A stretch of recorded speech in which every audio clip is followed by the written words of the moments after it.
my background, I spent 30 years in corporate roles, the last 26 years working for a big financial services company. I won't name which one, but it's a very successful, large American bank and well, one-stop financial shop. My time there, especially the last 15 or so years, was spent growing businesses or fixing businesses. So if we had a business case, someone had come up with an idea, and they now had the funding, and they then had to make it happen, I was the person that was brought in to help make it happen. So I'd work with technology to build out the systems we needed, work with operations to design their operating model, which we then put into those tech systems, work with legal and compliance to make sure we were observing laws and regulations where we needed to do. And I did that both internally within the firm, but also as part of consortia, so outside of the firm. And there's a number of companies that are now successful. I don't know if anyone's heard of Clariant, Symphony, Cloud9, companies like that. So I worked on those when they were just beyond an idea. So we would have invested, a few $1 million into those alongside other banks in return for some equity ownership, but a seat on the board. And I ended up taking some of those seats on the board.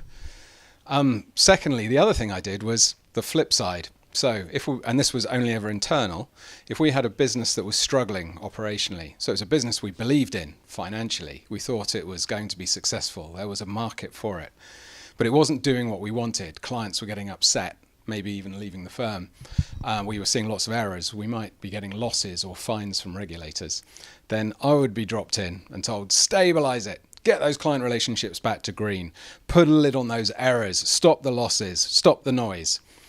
And having done that, then I'd be asked, right, now you've done that, you'll have learned a little bit, pivot and look at how should this business be run strategically? What needs to change? What's technology not doing? What changes do we need in the operating model? And always, what changes do we need in the personnel? Because that was usually the root of the problem, the wrong people in the wrong seats. So why am I telling you this?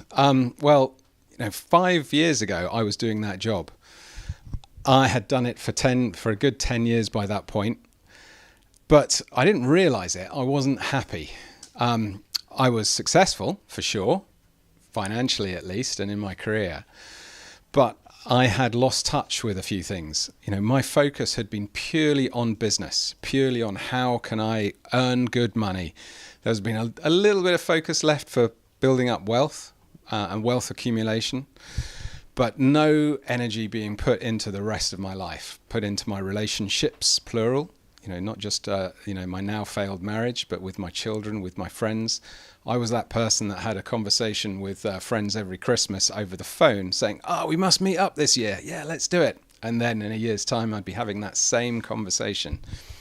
I hadn't done too bad a job with my health. I used to cycle in and out of work, so I was putting some focus into that. But I'd also stopped doing a lot of things I'd loved.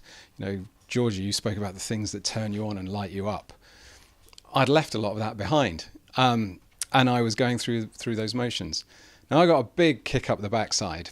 When my marriage did fail, it got me to step back and think, well, where am I? How did I get here? And then there was a moment within that saying, although I've got this, from the outside, what a lot of people would look at as a great job, I don't enjoy it. It's not aligned with me as a person. If I step back and look at who I am, I looked around at the people I was working with and realized, they weren't people I really wanted to work with. A lot of them were actually quite nasty people. And so it took me a while, but over a period of a number of years, I started leaving that firm. I was checked out of that job before I left it. And it was partly a case of starting things outside of that and moving on. And that's why I'm here today. So one of the things I've started with Mirella is Global Man. I've been very lucky that there's a platform to build on called Global Woman, all of you guys. And what we are looking to do with Global Man is, we are looking for early stage entrepreneurs, and we want them to elevate their profiles. We want to help them grow, to find their market, to grow globally, the same as you do in Global Woman. And that's where in the first part of the tagline we have is elevate your profile. But now The second part will probably speak to why I've just given you that background. The second part of the tagline is grow holistically. So, expanding on that, growing professionally, growing your business, being successful in business, but also growing personally. And that was what I hadn't done. I'd grown professionally. I'd been promoted through the firm. I'd had some great jobs, and those jobs had become bigger over the years. I'd started earning more money, but I hadn't grown personally. I'd left that behind. And one of the key things for Global Man, and one of the key things that we do, men, we can tend to put business first. It's the patterns of the past. Going back to when women stayed at home and men went out to work, man saw his role as being the provider. And unfortunately, those patterns still ripple through us today. And the result of that is we can put business first at the expense of everything else, including ourselves.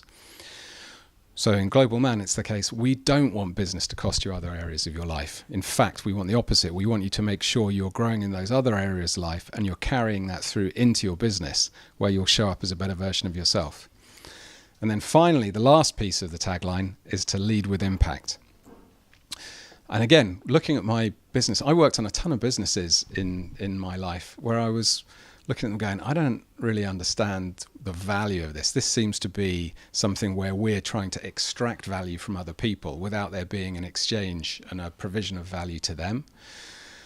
It seems a bit odd. Why am I putting time and energy into this? I don't believe in it. I don't like it. I think this is purely just someone who's who's identified a way to take money from people. I was much happier working for things where, I could see the value for our customers and why they would be coming in. And here, I can see the value in what I'm doing, what I want to do with men. And I want the same for them. People should be working on stuff that they believe in. They will put more energy into it. It will feel less like work. And that's where we want the lead with impact. Come through and demonstrate you're doing that. Do it for yourself, but also do it for other people around you and show the impact that you're going to have.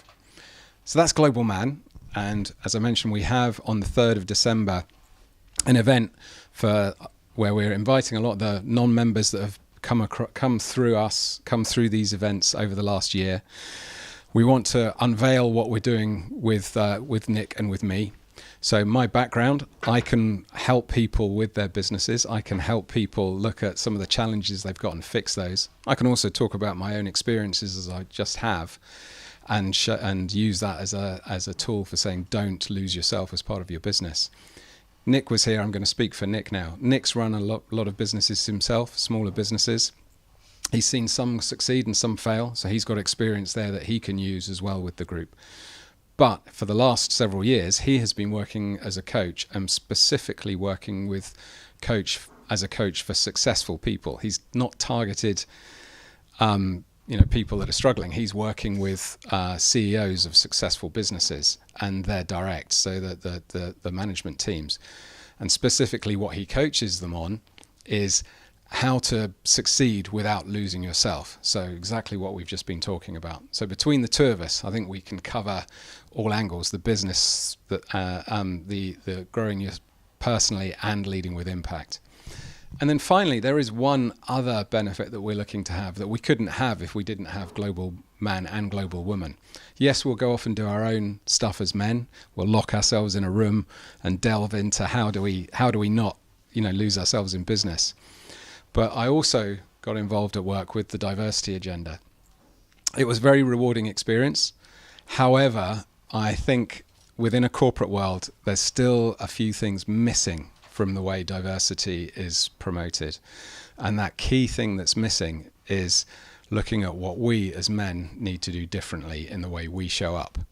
So it was very focused on numbers, very focused on how do we hire more people from diverse backgrounds? How do we make sure those people are progressing through the organization? And absolutely, we must have those numbers. You cannot have diversity or be supporting diversity without having people from diverse backgrounds hired and moving through your organization.